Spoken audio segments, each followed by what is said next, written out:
Coding की शुरुआत web institute के साथ। सब्सक्राइब करें वेब इंस्टीट्यूट यूट्यूब चैनल को।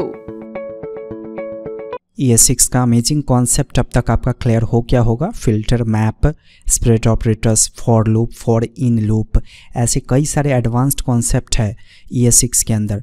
उसी में से आज एक और एडवांस्ड कॉन्सेप्ट हम क्लियर करने वाले हैं इस वीडियो में। फाइंड फंक्शन और find index function amazing function है। बड़ा सा काम आपका छोटे से कोड में आसान हो जाएगा। डिफरेंसेस भी आप समझोगे इन दोनों फंक्शंस के बीच में। Welcome to web institute. अगर आप जावास्क्रिप्ट जानते हो तो ES6 को ज़रूर पढ़िए, क्योंकि ES6 अगर आप पढ़ोगे तो आगे फ्यूचर में जब आप रिएक्ट पढ़ोगे, एंगुलर पढ़ोगे, Node.js पढ़ोगे, Vue.js पढ़ोगे तो आपको कहीं पे भी कोई भी दिक्कत नहीं आएंगी। और अभी के समय में अगर आपको इंडस्ट्री में काम करना है तो रिएक्ट आनी ही चाहिए as a front end developer. हमारा रिएक्ट कोर्स अगर आप ज्वाइन करते हो तो उसमें आपको Next.js के शब्दों में ट्रेनिंग दिया जाएगा। मतलब सिर्फ रिएक्ट ही नहीं, उसमें आपको कंप्लीट फुल स्टैक डेवलपमेंट की ट्रेनिंग मिलेंगी, जिसमें आप प्रॉपर वेब एप्लीकेशन बिल्ड करना सीखोगे। एक स्ट्रीमिंग इंजन को शुरू से लेकर अंत तक डेवलप करना सिखाया गया है इस कोर्स के अंदर, जिसमें आप AWS क्लाउड की बहुत ही कोर प्रकार की फंक्शनैलिटीज और API के बारे में सीखोगे।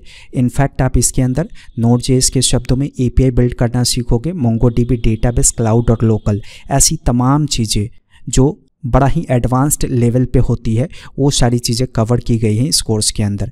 अभी इनरोल कीजिए, हमारी वेबसाइट पे विजिट कीजिए और कोर्स वाले सेक्शन में जाइए। धन्यवाद। चलिए शुरू करते हैं। कैसे आप फाइंड और फाइंड इंडेक्स फंक्शन का इस्तेमाल करेंगे। यहाँ देखिए HTML पेज के अंदर स्क्रिप्ट टैग को मैंने शुरू करके बंद किया। एरे ऑफ ऑब्जेक्ट्स का इस्तेमाल कीजिएगा अगर इसकी प्रैक्टिस करना चाहते हैं तो। मैंने डेटा के नाम से एक एरे प्रिपेयर किया। वैसे एरे ऑफ ऑब्जेक्ट्स का मतलब हो गया एरे के अंदर ऑब्जेक्ट्स का कलेक्शन, ठीक है। तो मैंने नेम प्रॉपर्टी का इस्तेमाल किया। नेम का वैल्यू मैं ये सेट कर देता हूँ। फिर मैं रोल प्रॉपर्टी का इस्तेमाल करता हूँ। रोल का वैल्यू मैंने ये सेट कर दिया। मल्टीपल टाइम्स कॉपी करके इसको पेस्ट कर दीजिए। कंटेंट को चेंज कर दीजिए, ठीक है। रोल नंबर चेंज कर दीजिए, नेम को चेंज कर दीजिए। कुछ इस प्रकार से मुझे इस एरे के अंदर से ऑब्जेक्ट प्राप्त करना है, वैसा ऑब्जेक्ट जिसमें नेम का वैल्यू कुछ मैच करे। मान लीजिए मैं चाहता हूं कि जिसमें नेम का वैल्यू प्रिया मैच करे, वो ऑब्जेक्ट मुझे मिले इस एरे के अंदर से। तो ये कैसे होगा?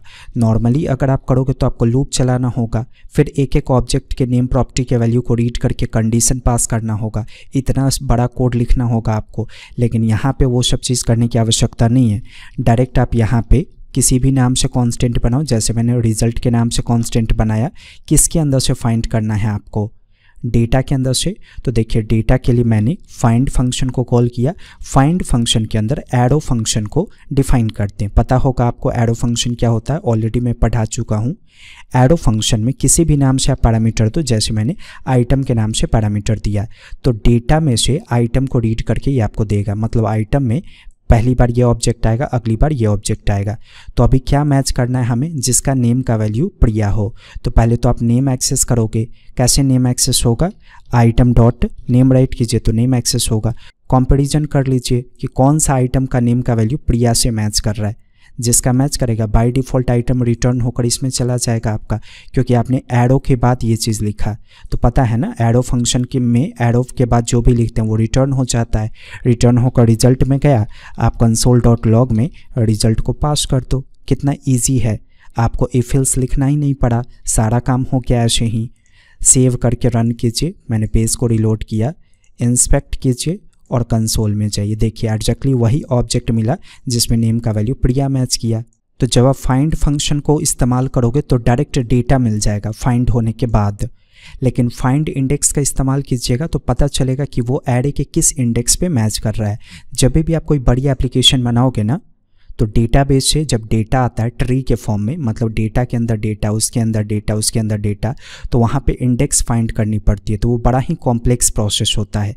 तो वहाँ पे ये फंक्शन आपकी बड़ी सहायता करेगा। बस आप फाइंड इंडेक्स फंक्शन कॉल कर दो, सिंटेक्स वही रहेगा। तो जहाँ पे नेम का वैल्यू प्रिया मैच करेगा, उस ऑब्जेक्ट का इंडेक्सिंग नंबर आपको रिजल्ट में मिल जाएगा। टेस्टिंग कीजिए, देखिए क्या आया 4। इसका मतलब इस एरे में 4th इंडेक्स नंबर पे वैसा ऑब्जेक्ट है जिसमें नेम का वैल्यू प्रिया है। काउंट कीजिए 0 1 2 3 4 और देखिए 4 में नेम का वैल्यू क्या है? प्रिया। तो ये अंतर होता है फाइंड में और फाइंड इंडेक्स में। फाइंड आपको डायरेक्ट डेटा देगा, फाइंड इंडेक्स आपको वो इंडेक्सिंग नंबर देगा जहाँ पे आपका डेटा मैच किया। क्लियर। कभी भी फाइंड और फाइंड इंडेक्स का इस्तेमाल एरे ऑफ ऑब्जेक्ट्स में ही करेंगे, इसलिए मैंने डेटा में एरे रखा। पसंद आया होगा लाइक कीजिए, चैनल सब्सक्राइब करके बेल आइकन को हिट कीजिए। अगला वीडियो जरूर देखिएगा। धन्यवाद। कोडिंग की शुरुआत वेब इंस्टीट्यूट के साथ। सब्सक्राइब करें वेब इंस्टीट्यूट यूट्यूब चैनल को।